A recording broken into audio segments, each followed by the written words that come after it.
Hey everyone, this is Matthew. It's another podcast again with Dr. Jack Tuszynski.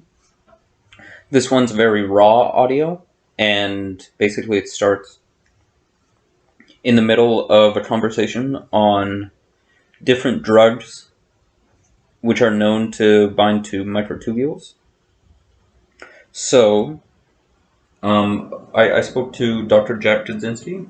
If you do not know him, he's very involved in the study of microtubules, and there are some more basic science properties of microtubules, and there's also some other properties which make them very interesting to the study of consciousness. So at a basic material level, they have very interesting electrical properties based on, for example, their capacity as insulators, as capacitors within the microtubule, as conductors, even as amplifiers. Basically, present research suggests that if the microtubule is stimulated by an electric current oscillating in the frequency range of gamma brainwaves, which is, I'm just Googling that, 40 hertz, then you get an amplification in the signal. And that is potentially very interesting for another thing about microtubules is that they are studied intensely with regards to their role in consciousness. So that was first proposed by Dr. Penrose and Stuart Hameroff. Penrose being a theoretical physicist, and Hameroff being an anesthesiologist. The connection to anesthesiology might seem a bit weird, but if you think of what anesthesiology is, it's basically the administration of compounds which disrupt consciousness, which disrupt one's conscious experience. And under the influence of these compounds, we quote unquote have no conscious experience. It's just like a dreamless sleep. So it's very very interesting, and basically they came on to the role of microtubules by observing that many of these drugs interact with the microtubules. And Penrose built more upon the theoretical underpinnings of these and their added computational capacity to the system of the human brain. Because if you think of it on the level of neurons, a neuron being a basic unit of information processing, there's just not enough neurons to explain the complexity of the human brain. But if you allow subcellular processing, as with microtubules, then you can get estimates which expand the computational capacity to what we know humans to be capable of. And yes, this is very interesting. This is a new frontier for neuroscience. So typically for neuroscience, we think of, the activities of certain lobes. And we can go to the cellular level and look at the different types of cells. For example, glial cells versus neuronal cells. And there's different subtypes of neuronal cells. Like Purkinje cells, I think. I hope I didn't screw it up by mentioning those. But yes, many interesting discoveries will come about looking at consciousness from the subcellular level, and potentially even extending down to the study of single molecules. So that is my introduction to this field, it starts quite abruptly. I'm talking with Jack about different compounds which act on microtubules, and that's where we enter the conversation. So I really hope you enjoy this podcast, and thank you very much for listening. On the other hand, if you see yourself merely as part of a process in the universe in which you do your part and they do their part, and you see that from helping acts you get helped yourself, and that really a relation between a helper and a helped is between two beings of consciousness meeting and recognizing one another and then doing what they do together. There are ways to empower people you help rather than to impoverish them. And you empower them by recognizing the living spirit in each of them and seeing that they are peers and that they are all peers before God. We are all children before God.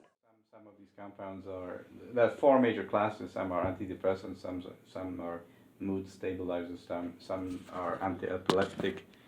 And so you can classify them as, I don't know, let's say a few dozen, maybe 50 or so. And the question would be, so my idea was to find if there is a pattern in their binding affinity for microtubules, whether the classes correspond to different modes of action at the level of neuronal microtubules. They may also affect other things like ion channels and interfere with the membrane function or rigidity of the membrane. Mm-hmm. So we only did the first part, which was, and I still have some results somewhere, but never published the binding aspect to tubulin, which was quite interesting because they were, and in fact we did some experiments. Only one, Prozac, and it's published actually. Okay. Because, as you know, tubulin for me is especially interesting in connection with various diseases like cancer and inflammatory diseases as well. So we had microtubules and we did binding of Prozac, which came up as a tubulin binding compound, although it's not what the literature will tell you. And it was, in fact,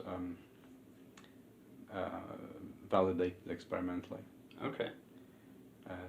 The same with anesthetics. We did experiments with one halothane. There are some technical difficulties with solubility because most of the anesthetics are volatile gases. Mm-hmm. And so halothane is one that was easy to solubilize and measure binding affinity with microtubules. And again, that was published and turned out to be a microtubule binding agent. Okay. And we did something with antibiotics, lancastidin. So computational studies predicted this, and then in some individual cases we're able to test.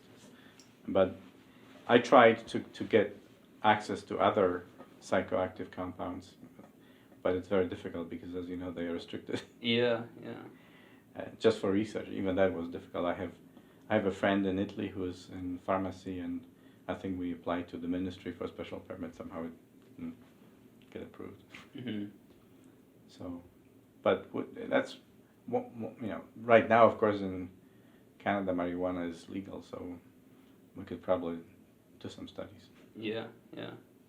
Did part of those compounds, were there like the classic psychedelics like LSD? Yeah, we did that too. Okay.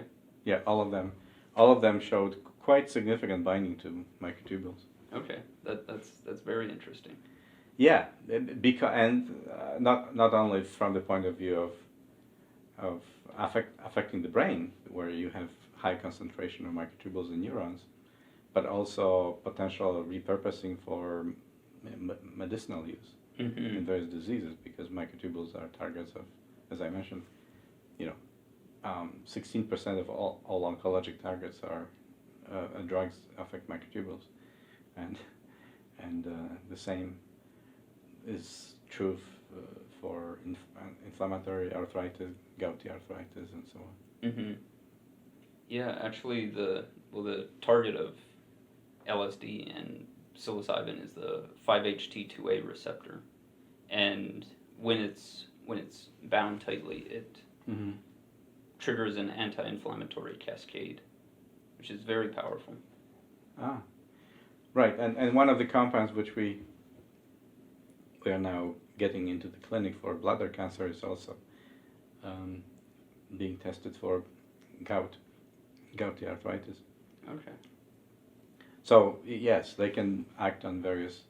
It's a question of delivery, right? Where you deliver it, what is the target? If you target the brain, then some of these compounds will not penetrate to the blood-brain barrier. Those that we work with, and in fact, there was a study on looking at anti-cancer compounds, and almost none, very few, can penetrate to the blood-brain barrier, because they might also be repurposed for things like Alzheimer's or Parkinson's.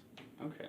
Where microtubules, so it's the opposite. Microtubules get destabilized, and neurons die, weaken and die. So you would like to do the opposite: stabilize microtubules, strengthen them. As you know, in dividing cells, microtubules are very dynamic and they grow and shrink and segregate chromosomes. But in non-dividing cells like neurons, you want microtubules to be stable because they form the scaffold and provide the pathways for transport, exoplasmic transport.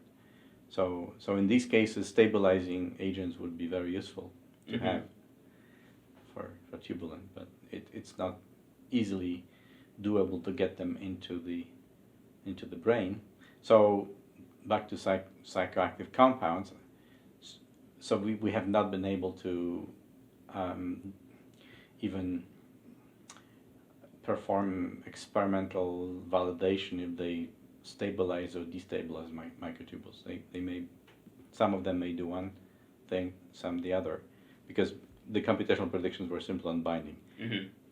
If you know that they bind, that's it. But you don't know if the binding strengthens or weakens the structure. Depends what happens. So, but in principle, I remember that some of them bound into the places where things like Taxol bind. Some of them were also suspected of being stabilizing agent. Oh yeah, and the whole thing started with noscapine. Noscapine is a very strange compound, which actually a byproduct of purification of opium. It's an opioid. Oh, okay. And so I read an article about the story of noscapine. It's used. It actually has apparently no psychoactive action, although it is an opioid from the family of opioids. And the story was that a scientist working on cancer in Atlanta at Emory University discovered noscapine as an anti-tumor agent. It was preventing the growth of, I think, prostate cancer, and this noscapine compound became the nucleus of a company. I think it was called Cougar Pharmaceuticals in Los Angeles. Okay. So I was interested in this, and then I learned that this there is a syrup made out of this noscapine thing, and used for throat medication in Japan and Portugal and several other countries. So it was approved. But then they found this anti-cancer activity, and the company was formed, and then it was bought by Johnson & Johnson a few years later for close to $1 billion. Wow. So that caught my attention because it's an interesting story, right? A byproduct, a seemingly useless byproduct of opium purification turns out to be a medication for sore throat. And then they discovered it may also be curing cancer. Yeah. The story grows and grows. Yeah, if I'm correct, that's actually how Viagra came to be discovered. That's right. It was It was a cardiovascular. Yeah. and they noticed side effects in male patients. Yeah. So yeah, but the story ended not so well, not as well as Viagra for sure, because it turned out in phase 3 clinical trials, I believe, it turned out to have no efficacy. And although they bought the company for close to $1 billion, this compound that was their flagship Okay. didn't really perform. The founders got a good retirement, though. I'm sure. Yeah. Yeah. So noscapine was the first that caught my attention. I said, well, if this is an opioid, maybe some other ones have something to do with tubulin, because that was a okay. And so we worked with noscapine, and we even created noscapine derivatives. I had a research associate here with a pharmacy background, and we designed some derivatives which would improve the efficacy, improve binding to tubulin, and so the idea was that noscapine strengthens microtubules. I even contacted Johnson & Johnson because I knew that it wasn't working for them, after $1 billion spent. But they were not interested. I think they just moved on to the next project. Mm-hmm. So we designed noscapine derivatives, synthesized them here with Dr. Fred West in chemistry and his students. And then it was interesting because some of the derivatives, and back to the question of what these things are doing, whether weakening or strengthening, and so some of these derivatives, which means compounds to which you add some side groups, they kind of drifted from one binding site to the next, and one binding site is strengthening the structure, the other weakening. So we kind of gradually, we had a series of compounds which allowed you to smoothly change the mode of action of the same family of compounds. So, but that led, so now I'm recalling this whole story because you asked about psychoactive, and I therefore asked my research associate to try these other compounds, and we had a list of 40 or so, antidepressants and like Prozac and LSD. Okay. Yeah, that would be interesting because probably what these compounds were discovered, like Prozac, it wasn't discovered thinking about microtubules. Absolutely not. And that's just I think this is a whole area which is, in my opinion, in research, which is absolutely open for examination, investigations, and especially because these compounds are of very restricted use until now, many of them. Not much has been done on the mechanism of action, and they have some very attractive chemical and biological properties. So the questions of delivery, if you want to, they may be, for all I know, some of them may be very good for treatment of various diseases, but you have to deliver them to the site of action. Mm-hmm. So if it's pancreatic cancer, maybe you would have to formulate it that goes to the pancreas. Yeah, it's actually interesting when you look at this is sort of unrelated, but when you look at, say, people consuming the adrenal glands of an animal, that flesh, it goes into the adrenal glands of the human because there's this homology between those proteins of the animal and the person. I see. And it's not digested, or when you consume it, it's not. Well, it's not broken down Not as broken much. down. Like, yeah, if you were, I don't know, if you just took like a protein powder, which is like totally indistinguishable from anything living, it's just like the bare constituents, the amino acids, and it's broken down into pieces. Mm-hmm. I see, and then reconstituted in whatever is needed. Yeah. But if something similar to the existing structure in the human, it'll be. Yeah, it saves the work. Huh. That's actually an interesting idea. I don't know if this is always true, but would like to know if this is always true about human metabolism. If the human metabolic machinery recognizes similarity and saves the cost of breaking down these nutrients, as you say, in all cases, or maybe in this case only, I don't know. That would be very interesting, and maybe that has also implications on our either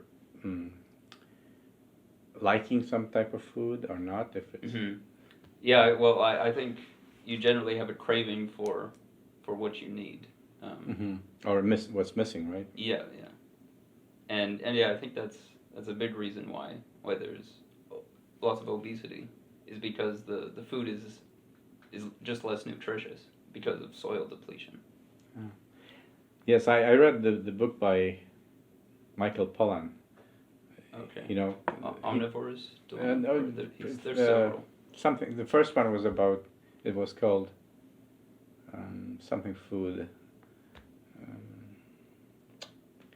I don't remember. I remember the message that was basically to eat plant-based food mainly, reasonably, and not overeat, and only eat the food when you read the label on whatever package you buy, that you understand every ingredient. Yeah, yeah. I was raised on an organic farm, so. Oh, yeah. So you. This resonates with you. Yeah, yeah. Yeah. So I was going to ask, the science of consciousness. The conference has gone on for the past 25 years. Plus now, I think maybe. Yeah, a bit more, because I think the first one was 1992, probably, or 3. So it'll be 28 maybe now this year. But this year actually was cancelled. It was supposed to be in April, I believe, in Tucson. It was cancelled because of COVID, and I think it just last week was announced to be online in November, December. Yeah, it's not the same. No, because you don't have the human interactions during and after the conference, and so on. Yeah, I was gonna ask what's changed in the last, from the first conference to now. Wow. I think, I can only speak from my perspective, because there's so much being discussed at these conferences. I think philosophy has not changed, because it's much more slowly developing. But I think our understanding of structural aspects of the human brain and components and functions, especially vis-a-vis microtubules. At that time, the first conference, I think the structure of tubulin was first published in 1988, I think, version, but no work was done on things like binding the tubulin or conformations or electronic structure, electric properties, conductivities. From my perspective, again, for most people this is probably meaningless, but for me, we have discovered that tubulin and microtubules have such an incredibly rich structure to function relationship. It's a multi-functional element, and allows, functions as a capacitor, as a resistor, as an inductor, as a memristor. You can have complex circuitry made out of it, and is sensitive to electromagnetic fields, very sensitive to electric fields. We still don't know a lot, but this was completely beyond the pale at that time. Trying to figure out, what is the physical nature of this structure, the dynamics of C-termini, the movement of motor proteins, whether it's treadmilling or the other one, polymerization or catastrophes. This was just starting in the field of cell biology and biophysics, these properties, dynamical properties, but beyond dynamical and structural, the knowledge about the binding compounds was missing. The repertoire of isotypes, their different functional uses by different cells, distribution. So to me, it's like discovering a new continent. Mm-hmm. At that time, we really only saw the outlines. There is a protein called tubulin, makes microtubules, and full stop. And in terms of the human brain, what it can convey, how it interacts. Now we know, of course, microtubules also interact with ion channels. So they directly regulate the ion flows, or can at least, through CTEM, and they can block ion channels or allow them to function. So it has a, yeah, for me that's, from my point of view, this is the most important advance. And then the most exciting recent discovery, which also brings this back to the question of consciousness, is the possibility of quantum degrees of freedom in microtubules. Mm. I don't know if we talked about this, but there is now pretty, I would say, strong evidence that microtubules can support quantum excitations. Okay. Which would be, amazing if we could translate it into the function of the brain, right? Because we know that they do constitute a very important structural aspect of neurons. We know that when microtubules are deficient or in some way disrupted, we have diseases, pathologies, Alzheimer's. Every neurodegenerative disease has something to do with either microtubules or microtubule-associated proteins or motor proteins working microtubules. But, okay, that's fine. But now, if we go deeper and discover that actual microtubules can support a quantum wave function, then this could go a long way toward explaining some of the mysteries of the human mind. Hmm. So what is evidence for quantum states in microtubules, right? The experiments of my collaborator, Aristide Dogario in Florida, demonstrated quite clearly. So what he measured was delayed luminescence. Mm. Did we talk about this? I don't remember now. No. So here is the story. He has a sample with, let's say, tubulin or microtubules, or both. And in each case, there is some differences in quantitative terms, but not qualitative. And then he shines laser light in a specially designed container, which reflects from the surface, and so it's uniformly delivered to the sample from all sides. And then he measures the re-emitted light and at different wavelengths, frequencies. So you would expect something very trivial normally, right? Mm-hmm. So you shine light on an object, reflects right away. Yeah, behaves like a black body. Yes. Or absorbs or disperses, Well, in this case, this re-emission, the light gets re-emitted roughly at the same wavelength, but over minutes, up to 15 to 20 minutes later. Okay. That's why it's called delayed luminescence. So it's illuminated and then releases which to me is and laser light. So it's specific wavelengths, starting at about 385. So that would be violet, right? Your ultraviolet. Right? Yeah. All the way to 630, which would be red. They found four different wavelengths doing this, and corresponding to something like between 2 to almost 3 eV electron volts. And so this would be very similar. Well, we don't know what's happening, but in terms of the mechanism, but it possibly gets absorbed by some electronic degrees, because what else can it be? Electrons get promote it to a conduction state. Mhm. And then maybe there's some kind of prohibition for the electrons to de-excite rapidly. And something similar is known in sort of chemically designed structures called phosphorescent molecules. So some phosphorescent molecules can maintain this excited state for up to a couple of hours even, and then re-emit, because the transition back to the ground state is forbidden by spin conservation, pretty much.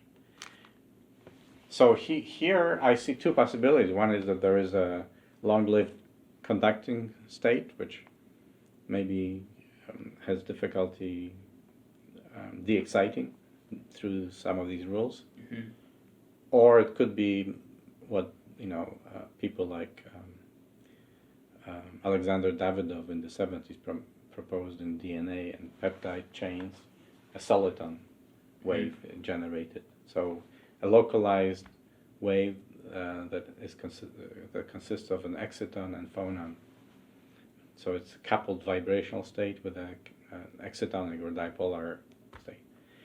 And if that's the case, then it could live for seconds maybe, and then eventually lose energy as it travels through the chain. But at any rate, in either case, it's either a linear or nonlinear quantum state. Because what else can live for hundreds of seconds? Mm-hmm. Yeah, so I guess the typical, how people used to debunk the idea that there was quantum effects in consciousness was just saying that the brain is too hot, messy, and wet. Exactly. This is exactly at the heart of the matter, because this is laser light. It's a single frequency, right? Which is emitted and absorbed and then re-emitted, but after a long time. Therefore, it's a long-lived quantum state in the structure, which is proposed to be the conduit for, let's call it cognitive processing of some kind. And it's electromagnetic, and it's a quantum state. And yes, what you refer to as decoherence. And so quantum states are supposed to decohere on the time scale of femtoseconds. Not enough time to do any processing, right? Yeah. But here we see, and I have experimental data. We're working on a theory actually with one of my students, graduate students.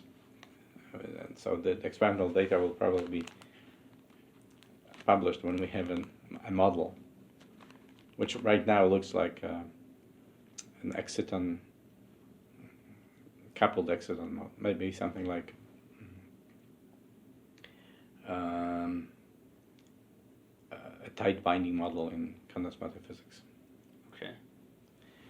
But definitely at a quantum level. So that would open a completely new avenue for investigations. So we definitely see also a change in the lifetime as a function of the size of microtubules. So more and longer microtubules have longer lifetime. They keep this quantum state for longer. Even as individual tubule dimers have that, which would probably indicate that there is perhaps some sort of periodic boundary condition going on, that these excitons travel around through the peptide chains. So this is probably so far the most exciting result. But again, unpublished. But it comes from incredibly highly regarded group in photonics. Yeah. If we think about like a thought or a thought in the brain, it's a whole brain phenomenon usually. Right. It's like it's a coherent state. That would be it. Yes, it would be a coherent state at the level of at least now how we extrapolate from a single microtubule to a bundle of microtubules is not so difficult to imagine within a neuron. But then Between neurons, maybe a bit more difficult, although not impossible.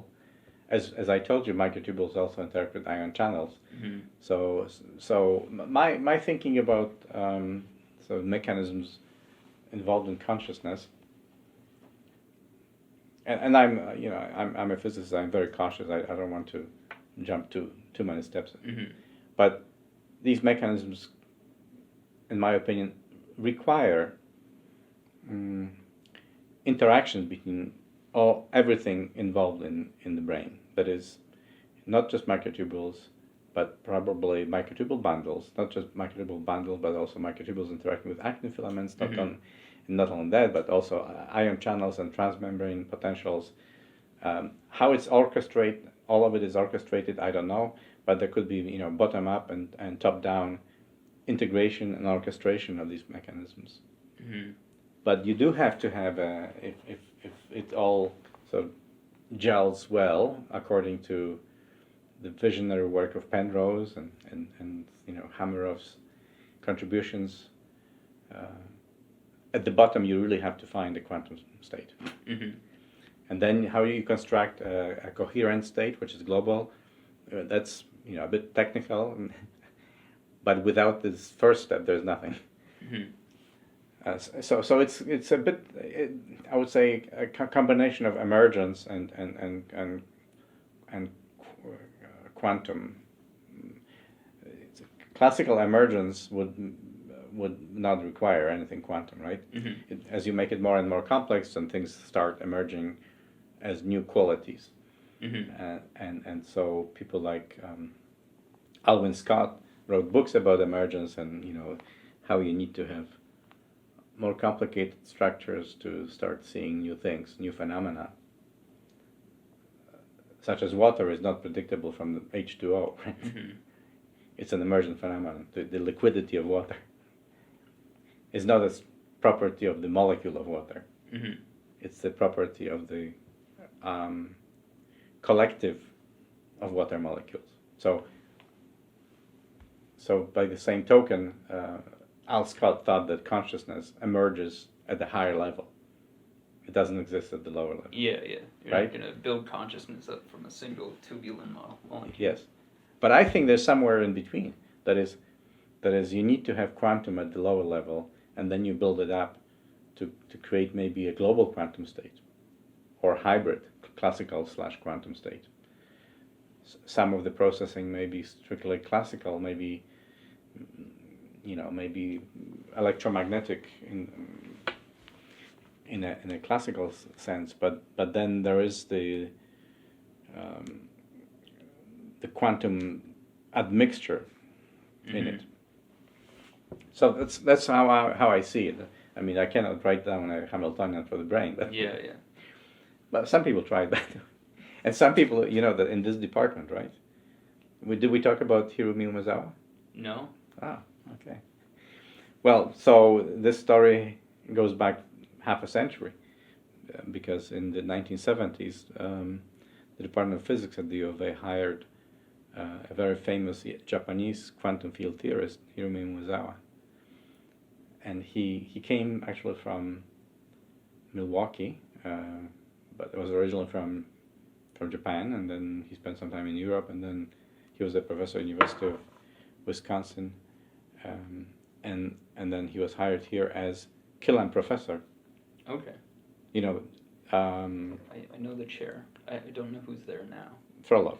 Right? Okay. So Frolov replaced Umezawa when Umezawa retired as Killam professor.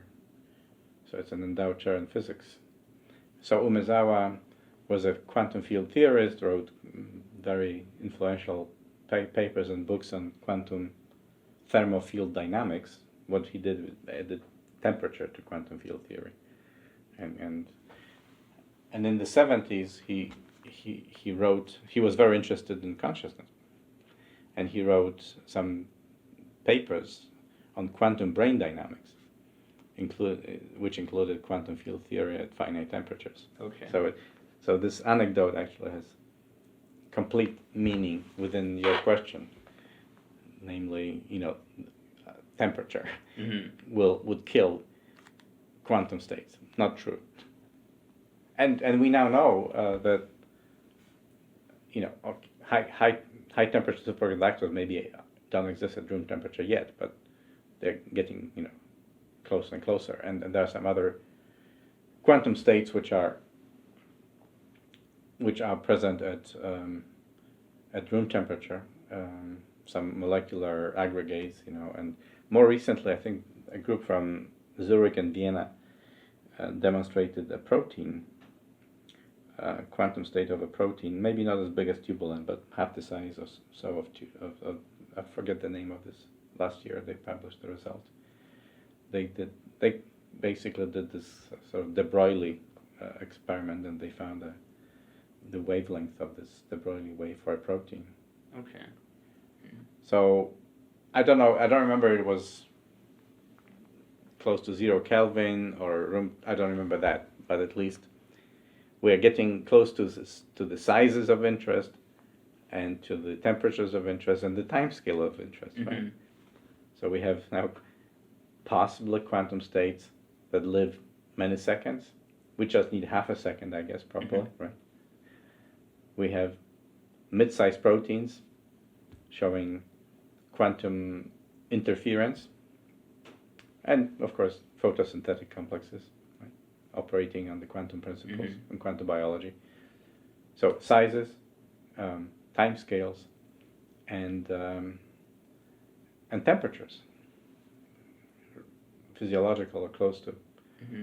So and that's this sort of standard argument that with the 2 billion year time span for the evolution of life on this planet, and myriads of parallel experiments going on, life came up with solutions to these problems that we only had about a century to solve, right, so far. Quantum mechanics, quantum field theory, then quantum brain dynamics. How do we... And we are converging on something which is going in the right direction. So with the limited ability of the human race and the number of physicists working on this problem, imagine what Mother Nature had at its disposal to find these proper solutions. To build the brain. Exactly.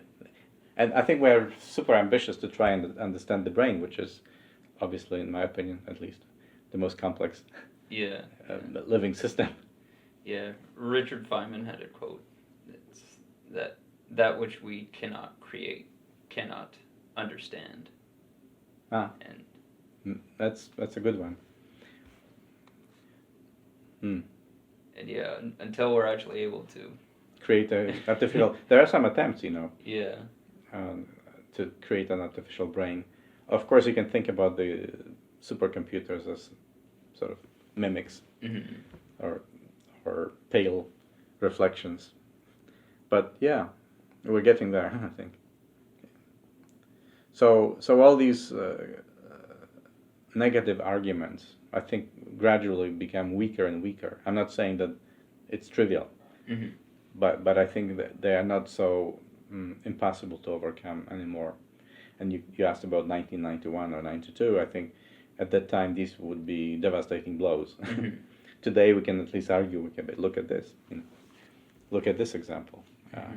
It's not so far-fetched anymore, and especially with the quantum biology, in plants, photosynthetic complexes, and in some bacteria and algae, they harness light using quantum mechanisms. So I'm not surprised that we will be seeing something like that at the level of the neuron. Yeah, there's a few popular books on quantum biology. It's like Jim Al-Khalil. Yes. Talks about the navigation systems of birds. Yes. Right, and that's these are examples of quantum effects. This is a question that I've been recently engaged in discussions about with my colleague Lloyd Demetrius, who actually draws a distinction between quantum biology and quantum metabolism, and he believes or claims that what we call quantum biology is not really quantum biology; it's quantum physics effects in some examples of biological systems. But quantum biology will be something bigger than that. Would be like we had in physics. We started with examples of quantization phenomena, right? Black body radiation and the Stern-Gerlach experiment and photoelectric effects, right? Yeah, these were things on the fringe that we Yes. were trying to adapt the current model to explain. Yes, hydrogen spectra. But then quantum physics was formalized and introduced conceptual paradigm shifts, right? Which were not examples, but complete change of framework, mental framework. So Lloyd Demetrius claims that in biology we should be looking for such general principles. That means maybe it's quantum-like. That is, in physics, the Planck equation and Einstein's equation. So what do they say? Planck's equation says that frequency of electromagnetic radiation is proportional to energy, which is fundamental, right? Energy, frequency. Before Planck, nobody put this together like that. And Einstein, mass and energy equals mc squared. Relation between mass and energy didn't exist before. So what about biology? Can we say something like this? And what's distinct about biology compared to physics? Metabolism. Physical systems, non-living systems don't metabolize. Metabolism is a process which is characteristic of living systems, and when the system dies, it stops metabolizing, which means transduction of energy, one form into another. Yeah, it's a local reversal of entropy. Exactly, entropy reduction locally. And that there is something, I don't know if we talked about this, but I think it's relevant to it, because I keep repeating that there is no consciousness without metabolism. You have to be alive to be conscious. Some people may dispute it, but I take it as a given. And what does it mean to be alive is to be metabolizing. And what's special about metabolism? Well, metabolism is quantified. That is the metabolic rate. That is the energy conversion rate, right? From nutrients to ATP, basically. And ATP is the currency of metabolic energy in living systems, almost universal, almost. So it's quantized because it's one molecule is a currency unit, 1 cent of energy. And so far it's interesting, but not really fascinating. The interesting part is also that that there is actually energy quantization, metabolic energy quantization, because it's at the level of a molecule. But the more interesting thing is when you compare all living systems and look at scaling laws, metabolic scaling laws, there is a law, just like Planck's formula, that is not energy, but energy rate, so power. Basal metabolic rate scales with the mass of an object, ranging from bacteria to elephants. And that scaling law is mass to 3/4. Yeah. Right? So that is a message there. And so according to Lloyd Demetrius, this message is the quantization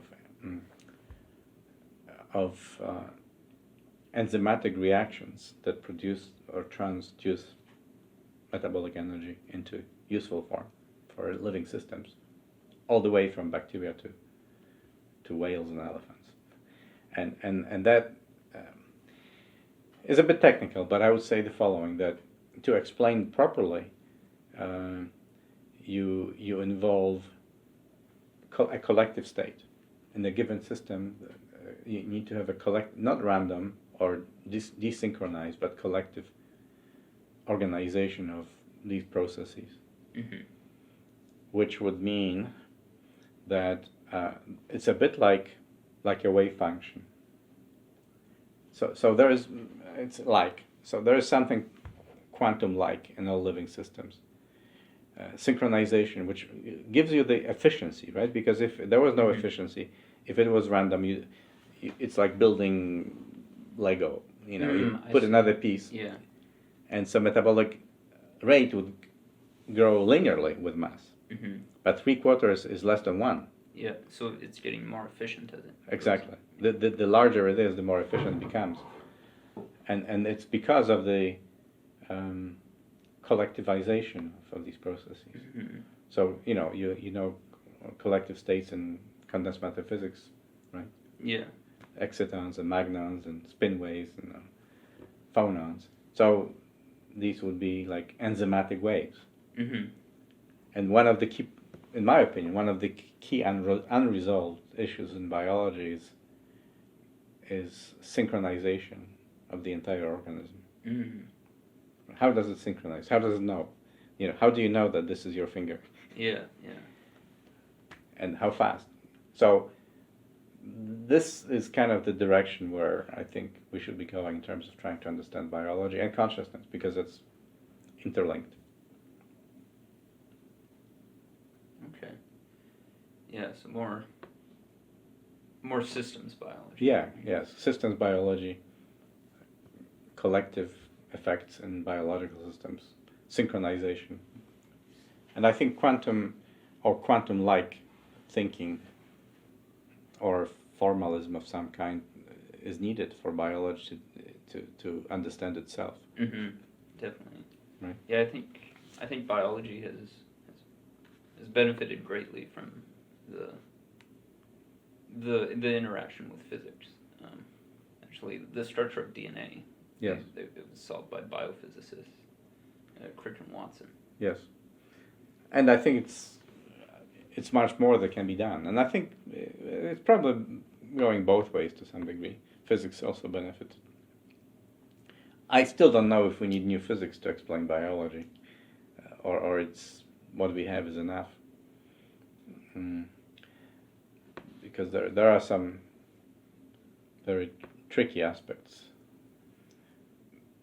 especially in terms of some kind of resonance or some instantaneous pattern recognition, right? These things, I don't know how let's say, human beings operate at this kind of level. We don't have very good machine replacements for some of the human processes, creative processes. But even simple things like, subliminal messages, or we receive. Yeah. An actor. Yeah, I figure if there's a signal, and that's signal is something physical, there's a way to transduce it, just already within our biology. So you see, I don't know, you see people like, I don't know, acrobats. They're doing such amazing things. Or like people with just amazing intuition. They've just developed this, and there are like extra senses that we have. Like there's been experiments that show that we can detect electrical fields, like sharks do, just much weaker. Really? And lots of blind people are able to navigate using echolocation. So we have the abilities which are hidden. Yeah. And not completely utilized until they're needed and become indispensable. Yeah. Yeah, I recently, actually yesterday, watched this movie, documentary on, I don't know if it's on YouTube, but it was some channel on the internet about David Bohm, Infinite something. So David Bohm was a quantum physicist who was he worked with Robert Oppenheimer, and then he left the U.S. and settled in England. And he worked on the most fundamental interpretation of quantum mechanics, and he was opposed to the Copenhagen interpretation. And so that kind of links to what you said, because he came up with this concept of the pilot wave, right? Yeah, I've heard of his. So the particles have a pilot wave, which actually there's also a quantum potential of objects.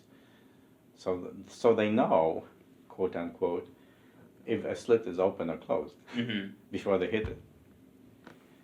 And that's one example of what he postulated to would repair quantum mechanics, because there's these problems with, observer and the role of the observer, because the observer would then create a potential. Yeah, it's funny that in the Copenhagen interpretation, it assumes that consciousness is special. Yes. So he built this in, basically. That might, if consciousness is a quantum process, and the examples you described would then be explained using Bohm's interpretation, because it basically is the question of quantum potential generated by human beings, which, one sends a wave and the other creates a potential that is encountered by the wave. But yeah, even a lot of these extra senses can be explained like completely classically, just in terms of electromagnetism and. Yeah, even better. The simpler, the better. Occam's razor. Yeah. How are you on time? Okay, maybe another few minutes, but I should go soon. Yeah. What do you think of consciousness in plants? Well, I think there's some, I don't want to call it primitive, but simpler form of consciousness. I think all living. So I don't see any difference in principle, because these are living systems, and I would say all living systems have a form of consciousness. And plants have microtubules too, right? Yeah. Even single cells have some form of consciousness. So I think we should probably start by asking the question, what is consciousness, the definition? Yeah, I was thinking of asking you that. So that's why I would say that in the simplest terms, consciousness would be awareness of awareness, full stop. But there may be levels of consciousness which are awareness of awareness. So being aware that I'm aware, being aware of myself. And I don't know if plants have that, probably do. But then awareness of awareness, so you get introspection, right? You can analyze yourself. I'm thinking now about this discussion, and I'm very self-conscious. So you see. So that, I think at that level, probably plants are not operating. Maybe some higher animals might. Maybe not. Maybe humans only have this higher level of, and some humans achieve even higher levels of awareness, which would be, higher levels of introspection, like Jung and so on. Yeah, like a meditator. Meditating states. And then I think then we go beyond the human being as a unit. Maybe you have collective consciousness, which I believe actually very strongly exists. Like even if you have a room of people, like say a symphony, absolutely, their heartbeats will actually synchronize. Yes, totally. I totally believe that. Or even opinions, or not physiology, but thinking. Yeah, that's why mobs are dangerous. Yes, you can have positive and negative effects of it, right? You can have positive effects in terms of let's say teachable moments for a group, which may only exist when there is a group. And that's why it's good sometimes just to talk to somebody and bounce off ideas. And maybe a bigger group is even better. But as you say, it could be dangerous, and we had this examples of this mob or collective possessions, like Nazi Germany and so on, where millions of people got possessed by some evil ideas. Yeah. So there's both But that is a state, I would say, if we want to use physics, quantum state of collective mind, of the collective mind. Mm-hmm. Yeah, and it sort of gets back to Jung and the idea that there's these manifestations which almost come like a particle is a manifestation of the underlying wave. These objects almost emerge in the same way. You get like this image of say Christ or Mm-hmm. or the suffocating mother or Yeah. or something like that. Yeah, I think there was also, in terms of these kind of materializations or representations in material sense of ideas, a concept, this Japanese author who wrote the book about water, right? Water, states of water, which represent states of mind. Mm. I forget the name, but he took pictures of water molecules forming some interesting patterns. These patterns were reflective of the state of mind. Anyway, that's maybe parapsychology or Yeah. psycho pathology. I don't know what it is, but I do believe in definitely in achieving some sort of collective state of mind, as you say, in terms of groups and even nations, or maybe one day global states. Like now in COVID, we all think about the same thing, maybe in similar terms. And Yeah, there's actually, it's interesting when people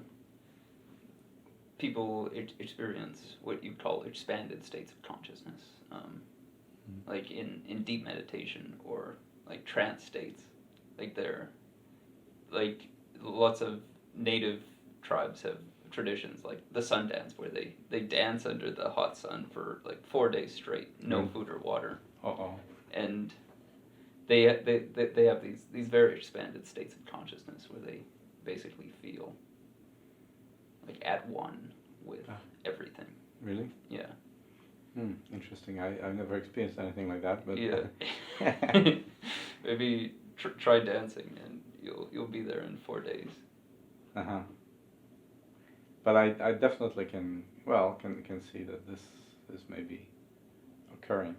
There's also the transgenerational trauma, right? States which individuals inherit from their ancestors. Yeah, and there's definitely epigenetic research behind that. Yeah. But possibly there's something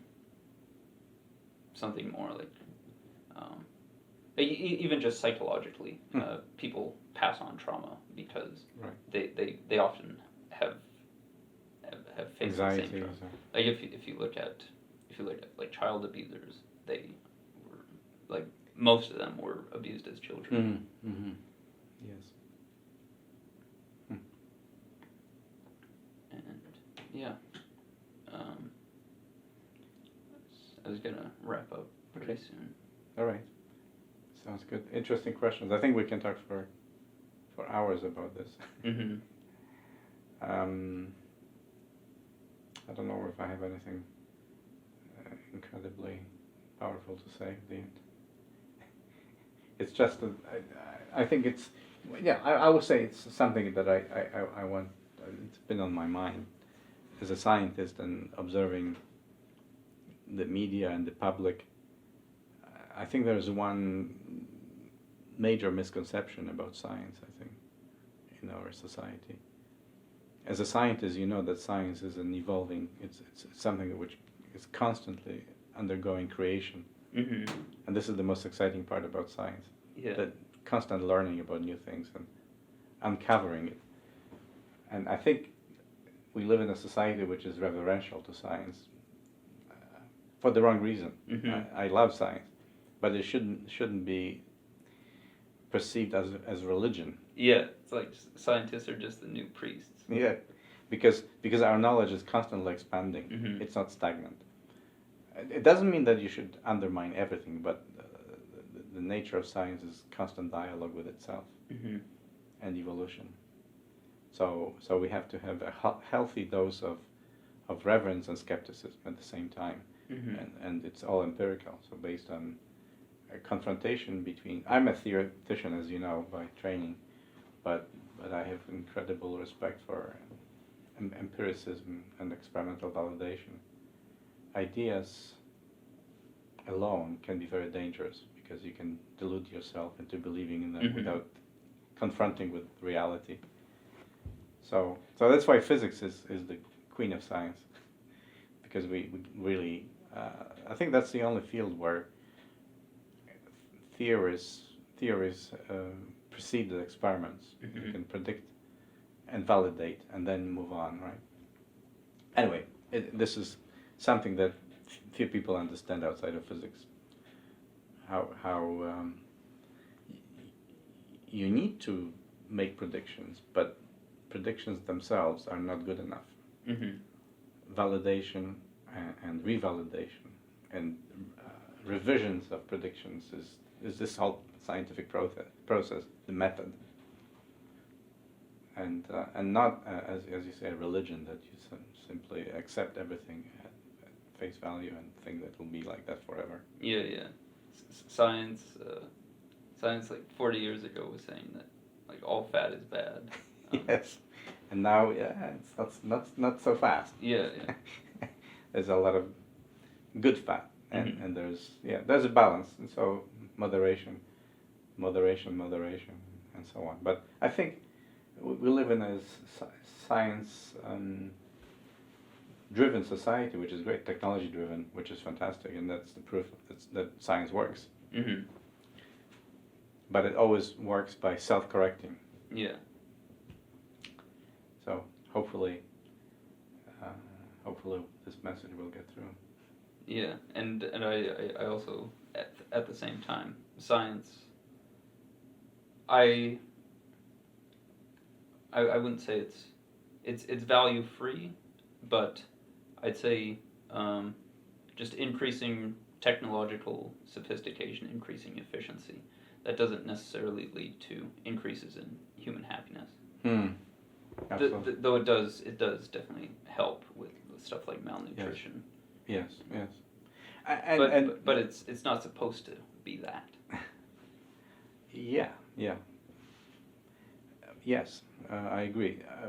So one thing about this is also that we live in, well, at the moment in a very stressful period, but I think if you look back decades and centuries, I think we are very fortunate to be living in a society which is so affluent and so technologically advanced, and our medical services are so great, and there's so much to be really happy about. But I think human nature tells us to be always unhappy. Yeah. Or criticize things for lack of this and that. But I think, and we idealize, the past. So we should be very happy about this period of time. Yeah, definitely. Yeah. Well, thank you. You're welcome.